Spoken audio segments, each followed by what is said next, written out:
నమస్కారం HN9 TV news కి స్వాగతం. ప్రజలను నమ్మించి వంచడం చంద్రబాబుకు అలవాటుగా మారిందని మంత్రి కాకాని విమర్శించారు. ఆదివారం ఆయన మనుబోలు మండలం వీరంపల్లిలో పెన్షన్ పంపిణీ కార్యక్రమానికి విచ్చేశారు. ఈ సందర్భంగా ఆయన మాట్లాడుతూ దేశ చరిత్రలోనే 3,000 రూపాయలు ఇస్తున్న రాష్ట్రం ఆంధ్ర రాష్ట్రం అని కొనియాడారు. 2014 ఎన్నికల్లో చంద్రబాబు నాయుడు గెలిచి ఇచ్చిన హామీలైనటువంటి రైతు రుణమాఫీ, ఇంటికో ఉద్యోగం లాంటి ఎన్నో హామీలను విస్మరించారని గుర్తు చేశారు. ప్రస్తుతం ముఖ్యమంత్రి వైఎస్ జగన్మోహన్ రెడ్డి చిన్న హామీలను 100% నెరవేర్చి ప్రజల్లోకి వెళ్లి ఓట్లు అడుగుతున్నారని ప్రజలు ఆలోచన చేయాలని కోరారు. అంతకుముందు 2,46,00,000 రూపాయల సిమెంట్ రోడ్ డ్రైన్లు అభివృద్ధి పనులను మంత్రి చేతుల మీదుగా ప్రారంభించారు. అనంతరం పెంచిన 3,000 రూపాయల పెన్షన్ను మంత్రి చేతుల మీదుగా లబ్ధిదారులకు పంపిణీ చేశారు. జెట్టి సురేంద్ర ఆధ్వర్యంలో మంత్రి కాకానికి ఘన స్వాగతం పలికారు. అదేవిధంగా కొండుపాలెంలో చిట్టమూరు నర్సారెడ్డి ఆధ్వర్యంలో ఘన స్వాగతం లభించింది. ఈ కార్యక్రమంలో ఎంపీపీ వజ్రమ్మ, మండల కన్వీనర్ హరిగోపాల్ రెడ్డి, నెట్ క్యాఫ్ చైర్మన్ దాసరి భాస్కర్ గౌడ్, కిరణ్ రెడ్డి, మల్లికార్జున్ రెడ్డి, మణిమాల సుధీర్ రెడ్డి, ఆదినారాయణ, ఆవుల తులసి, పెద్ద ఎత్తున వైఎస్ఆర్సీపీ నాయకులు, కార్యకర్తలు, అన్ని శాఖల అధికారులు తదితరులు పాల్గొన్నారు.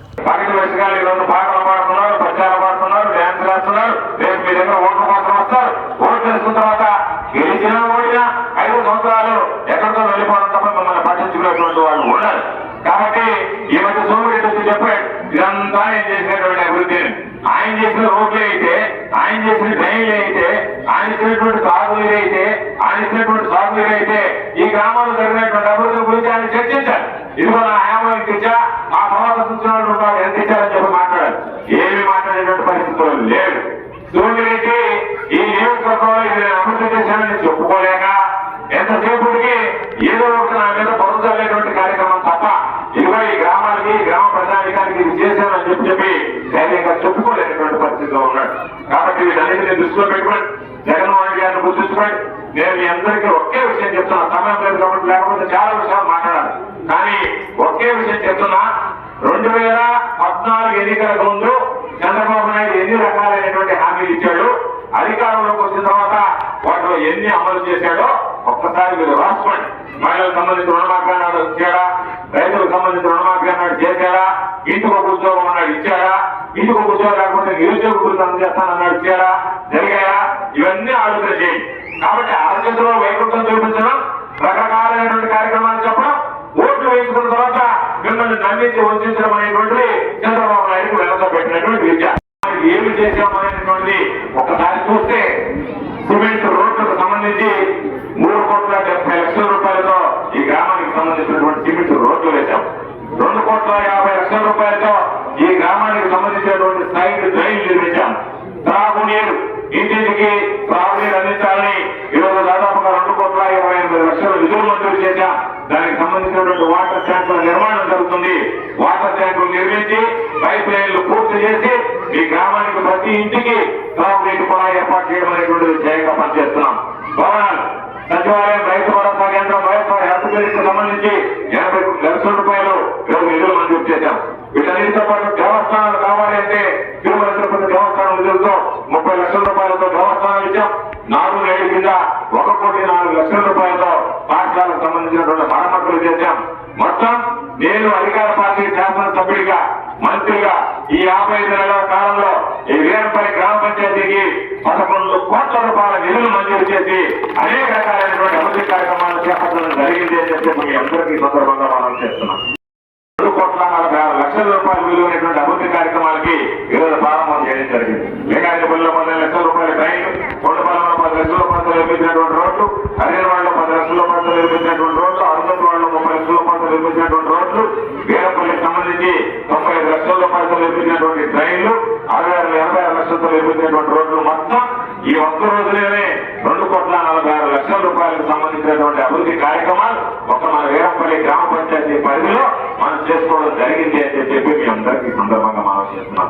ఎంతో మంది భారతదేశానికి స్వాతంత్ర్యం వచ్చిన తర్వాత ఈ నియోజకవర్గానికి శాసనసభ్యులుగా ఉన్నారు. కొద్ది రోజులు రాపూర్ నియోజకవర్గంలో ఉంది, ఆ తర్వాత సర్వేపల్లి నియోజకవర్గం వచ్చింది. నేను మీ అందరికీ ఒకే విషయం చెప్తున్నా, భారతదేశానికి స్వాతంత్రం వచ్చిన తర్వాత ఎంతమంది ఈ నియోజకవర్గానికి శాసనసభ్యులుగా పనిచేశారో లెక్క వేసుకుంటే వాళ్ళందరికీ మొత్తం కన్నా, వాళ్ళందరూ చేసినటువంటి అభివృద్ధి పనుల కన్నా ఈ 5 సంవత్సరాల కాలంలో జగన్మోహన్ రెడ్డి గారి ముఖ్యమంత్రిగా, మీ ఇంటి బిడ్డగా స్థానిక శాసనసభ్యుడిగా మంత్రిగా అంతకన్నా మిన్నగా అభివృద్ధి కార్యక్రమాలకు నిధులు మంజూరు చేయించి మట్టి రోడ్డు అనేటువంటిది కనిపించకుండా ఈరోజు మన నియోజకవర్గంలో సిమెంట్ రోడ్డు నిర్మాణం పూర్తి చేయడం జరిగింది అని చెప్పి అందరికీ మనం చేస్తున్నాం. జగన్మోహన్ రెడ్డి గారు నేను చెప్పినటువంటి కార్యక్రమాలని చెప్పి ఈరోజు ఆ కార్యక్రమాలని నెరవేర్చారా లేదా ఒకసారి ఆలోచన చేస్తే చెప్పినటువంటి నెరవేర్చేటువంటి వాళ్ళు ఎవరు అంటే ఈ రాష్ట్రంలో రాజశేఖర రెడ్డి గారి బిడ్డ జగన్మోహన్ రెడ్డి గారు ఒక్కడే అనేటువంటి విషయాన్ని గుర్తుంచుకోండి. చెప్పి మోసం చేసేవాడు ఎవరు అంటే రామారావు వెన్నుపోటు పడినటువంటి రామారావు చంద్రబాబు నాయుడు అనేటువంటిది గుర్తుంచుకోండి. కాబట్టి ఈ రెండు గుర్తుంచుకుంటే ఒకవేళ పరుడు పెట్టినటువంటి తెలుగుదేశం వాడు నేను తెలుగుదేశం పార్టీకి ఓటు వేస్తానని వెళ్ళినా ఒక్కసారి వీడియోలో మననం చేసుకుంటే ఆ ఏడు తెలుగుదేశం పార్టీ సైకిల్ గుర్తు మీద కాకుండా తెలియకుండానే ఫ్యాన్ గుర్తు మీద పోయి వచ్చేటువంటి పరిస్థితి ఏర్పడుతుంది అని చెప్పి మీకు అందరికీ తెలియజేస్తూ మీ అందరి కోసం ఈ 4 సంవత్సరాల దాదాపుగా 7 నెలల పాటు నిరంతరం ప్రజలకు బట్టలు పెట్టినటువంటి జగన్మోహన్ రెడ్డి గారికి రేపు మీరు ఓటు హక్కుకు వెళ్ళినప్పుడు ఓటింగ్ మిషన్లో ఫ్యాన్ గుర్తు మీద ఓటు వేసి బట్టలు నొక్కి జగన్మోహన్ రెడ్డి గారికి మీ కృతజ్ఞతలు తెలియజేయండి. ఈ పిల్లలు ఈ రాష్ట్రం ఈ నియోజకవర్గ ప్రజలు ఈ వీరంపల్లి గ్రామానికి సంబంధించినటువంటి వాళ్ళు కృతజ్ఞతకు మార్పేరు తీసుకున్నటువంటి వ్యక్తులని ఏదో విస్మరించారు. అభివృద్ధి సంక్షేమ కార్యక్రమాలు అమలు చేసినటువంటి వాళ్ళకి అండగా నిలుస్తారనేటువంటి స్పష్టమైనటువంటి సంకేతాలు ఇవ్వాల్సిందిగా నేను మిమ్మల్ని అందరినీ కోరుకుంటున్నా. అందుకే గ్రామానికి సంబంధించి ఏ చిన్న పనులున్నా సరే యువకుడుగా ఉన్నటువంటి సురేంద్ర ప్రతిరోజు ప్రతినిత్యం ఏ అవసరమైనా నాతో మాట్లాడతాడు, ఏ పనున్నా చేయిస్తాం. అందుకే ఈ గ్రామానికి సంబంధించి మిగిలిపోయినటువంటి పనులు ఏదైనా ఉంటే ఈరోజు అసైన్మెంట్ కు సంబంధించి ఇప్పటికే దాదాపుగా ఈ యొక్క గ్రామానికి సంబంధించి అగ్రిమెంట్ చేసినటువంటి అసైన్మెంట్ చేస్తున్నటువంటి 152 కుటుంబాలకి 159 ఎకరాల పట్టాలు ఇచ్చాం. 63 మందికి సంబంధించినటువంటి 78 ఎకరాలు చుక్కల భూముల నుంచి పరిష్కరించాం. 1 కోట్ల రూపాయలతో మొదలకూరు నుంచి మనుగోలుకు వెళ్ళేటువంటి ఆ హైవే నిర్మాణానికి 5 వరకు వెళ్ళేటువంటి రోడ్డుకి నిధులు మంజూరు చేశాం. నిధులు మంజూరు చేసినప్పుడు అనేక సంవత్సరాలుగా ఈ గ్రామంలో ఉన్నటువంటి సమస్య ప్రధాన రహదారి ఏదైతే వీరంపల్లి గ్రామ పంచాయతీ పరిధిలో ఉందో ఎప్పుడు వర్షాలు వచ్చినా సరే జలమయమైపోతుంది. కాబట్టి ప్రత్యేకించి 4 కోట్ల రూపాయల నిధులు మంజూరు చేయించి మీ గ్రామంలో వెళ్లేటువంటి ఆ రోడ్డుకి శాశ్వత ప్రాతిపదికన సిమెంట్ రోడ్డు నిర్మాణానికి నిధులు మంజూరు చేశాం. ఈ నెలలో దానికి సంబంధించినటువంటి పనులు ప్రారంభిస్తాం. కేంద్ర ప్రక్రియ కూడా పూర్తి చేశామని చెప్పి మీ అందరికీ సందర్భంగా తెలియజేస్తున్నాం. కాబట్టి ఇంత పెద్ద ఎత్తున అభివృద్ధి ఇంత పెద్ద ఎత్తున సంక్షేమం ఎక్కడ జరిగినటువంటి నేపథ్యం లేదు. ఎన్నికలు వస్తున్నాయి. పగటి వేషకాలు సాధారణంగా మీకు తెలుసు. సంవత్సరానికి మీకు ఎప్పుడైతే మాసులు అయిపోతాయో వెంటనే పగటి వేషకాలు వస్తారు. రోజుకు ఒక వేషం కడతాడు, రోజుకు ఒక పద్యం పాడతాడు. 5-6 రోజులు అయిపోయిన తర్వాత కూర్చొని వస్తాడు. అయ్యా మీరు సందా ఎంత ఇస్తారో చెప్పండి అని. మీరు ఇచ్చిన రాష్ట్రాన్ని మరలా ముగ్గురికి వెళ్ళిపోతారు. ఇస్తే నేను 2 బిడ్డలున్నా 3 బిడ్డలున్నా ఇస్తానంటాడు.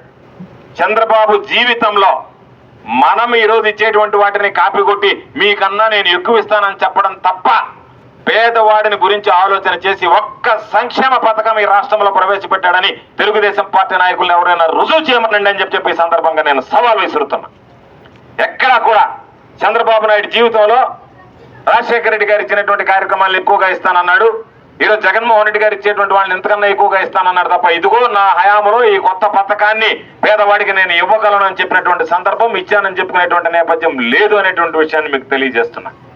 కాబట్టి అటువంటి పరిస్థితుల్లో ఈ మధ్యనే పాపం పగటి వేషగాడు ఎవడైతే ఉన్నాడో సర్వేపల్లి సోమిరెడ్డి, కిరాయి సోమిరెడ్డి ఈ గ్రామానికి వచ్చాడు. పాపం వచ్చి ప్రగల్భాలు పలికాడు. మీ ముందు ఏం మాట్లాడుతున్నాడో తెలియదు, కానీ వాట్సాప్ సోషల్ మీడియాలో మాత్రం ఏదేదో మాట్లాడినట్టుగా పెట్టుకుంటున్నాడు. నేను నిన్ను అడిగేది, ఈ గ్రామంలో నువ్వు పర్యటించావు, ఈ గ్రామానికి సంబంధించి నువ్వేం అభివృద్ధి పనులు చేశావు, ఈ గ్రామానికి నేనేం అభివృద్ధి పనులు చేశాను అనేటువంటిది మనం కూర్చొని మాట్లాడితే బాగుంటుంది తప్ప నువ్వు ఎక్కడో రావడం ఈ గ్రామం అంతా నేను అభివృద్ధి చేశాను సిగ్గైనా ఉండాలా, మాట్లాడడానికి కాస్త లజ్జైనా ఉండాలా, లేదా పౌరుషమైనా ఉండాలా. ఈ గ్రామానికి సంబంధించి ఒక కాగితం తీసుకొచ్చి ఈ పనికిమాలిన వాళ్ళందరూ ఇదిగో ఈ గ్రామానికి నేను రోడ్డు మంజూరు చేశానని చెప్పి ఆ రోజు ఓట్లు వేసుకోవడానికి మంజూరు చేసి వెళ్ళిపోతే ఆ రోడ్డుకు నిధులు ఇచ్చి ఈరోజు లింగారెడ్డిపల్లి గ్రామానికి ఆ నిధులు మంజూరు చేసి నిధులు ఇచ్చి ఆ కాంట్రాక్టర్ చేత పని పూర్తి చేయించి మనం ప్రారంభం చేశామనేటువంటి విషయాన్ని ఈ సందర్భంగా మీ అందరికీ గుర్తు చేస్తున్నాం. మీరు శంకుస్థాపనకు ఓట్లు దండుకోవడానికి వస్తే మేము ప్రారంభించి ఆ రోజు గ్రామాల్లోకి వచ్చాం.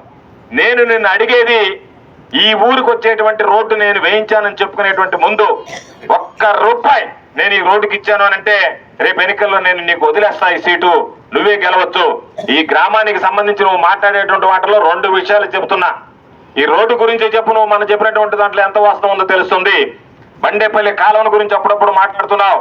బండేపల్లి కాలువకి 1 రూపాయి నా హయాంలో 5 సంవత్సరాల కాలంలో నేను ఇచ్చాను అని నువ్వు చెబితే, రుజువు చేస్తే 2024 ఎన్నికల్లో నేను పోటీ చేయను, నీకు వదిలేస్తాను ఎమ్మెల్యే సీట్ అని చెప్పి మాట్లాడతాను. నువ్వు ఇష్టపడి, ఎందుకంటే అంతకన్నా నీకు జాక్ పాట్ బంపర్ ఆఫర్ లేదు కదా. కాబట్టి నువ్వు వాస్తవం అయితే రా, ఇదిగో ఈ రూపాయి నేను ఈ బండేపల్లి కెనాల్కి ఇచ్చానని చెప్పు. ఈ రూపాయి ఈరోజు వచ్చినటువంటి లింగారెడ్డిపల్లి గ్రామానికి నేను ఇచ్చానని చెప్పు. ఏమీ లేకుండా, ఏమీ మాట్లాడకుండా, జనాలు ఏదో ఇంటారులే మాట్లాడొచ్చులే అని చెప్పి ఏదేదో మాట్లాడి వెళ్ళిపోవడం తప్ప, నేను మరలా చెప్తున్నా, సోమిరెడ్డి అనేటువంటి వాడికి ఈ నియోజకవర్గంలో డిపాజిట్ కూడా వచ్చేటువంటి పరిస్థితి లేదు అనేటువంటి విషయాన్ని మీరు గుర్తు చేసుకోండి. సోమిరెడ్డికి ఓటు వేస్తే మామూలుగా మనం అంటాం ఈ ఓటు మురిగిపోయింది అని. అట్లా ఆ ఓటు మురిగిపోయినటువంటి ఓటు కింద లెక్క అవుతుంది, విలువ లేనటువంటి ఓటు కింద లెక్క అవుతుంది.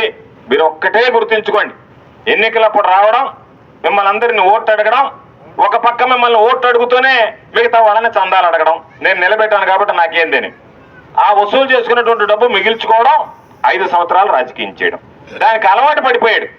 ప్రజలకు ఓటేయాలా, నేను గెలవాలా, ప్రజలకు సేవ చేయాలనేటువంటి ఆలోచనలో లేడు.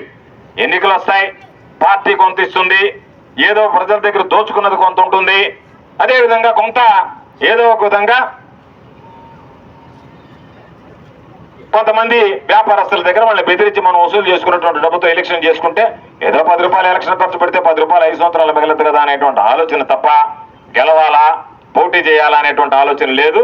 పాపం తెలుగుదేశం నాయకులే అబ్బా మళ్ళీ సోమిరెడ్డి ఎందుకబ్బా మళ్ళీ ఓడిపోవడానికి అని చెప్పి మాట్లాడుకునేటువంటి పరిస్థితి. కాబట్టి ఇప్పటికీ దాదాపుగా 5 సార్లు అయిపోయింది, ఇది 6వసారి. ఈ రాష్ట్రంలోనే ఏ సోమిరెడ్డి లేనటువంటి ఘనత ఇప్పటికే సోమిరెడ్డికి ఉంది. ఆ రికార్డు ఇంకా నాకు తెలిసి ఆ రికార్డు ఎవడు బ్రేక్ చేయలేడు. సోమిరెడ్డి రికార్డుని సోమిరెడ్డి బ్రేక్ చేసుకోవాలి. కాబట్టి 5 సంవత్సరాలు ఓడిపోయినటువంటి వాడు మరొక సంవత్సరం ఓడిపోతే 6 సంవత్సరాల రికార్డు బహుశా ఆంధ్ర రాష్ట్రంలో, భారతదేశంలో ఎక్కడ కూడా అంత అరుదైనటువంటి రికార్డు లేనటువంటి వాడుగా ఓటములో గిన్నీస్ బుక్ ఆఫ్ వరల్డ్ రికార్డులోనే స్థానం సంపాదించుకునేటువంటి అవకాశం.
మరిన్ని అప్డేట్స్ కోసం మన HN9 టీవీ ఛానల్ ని సబ్స్క్రైబ్ చేసుకోండి.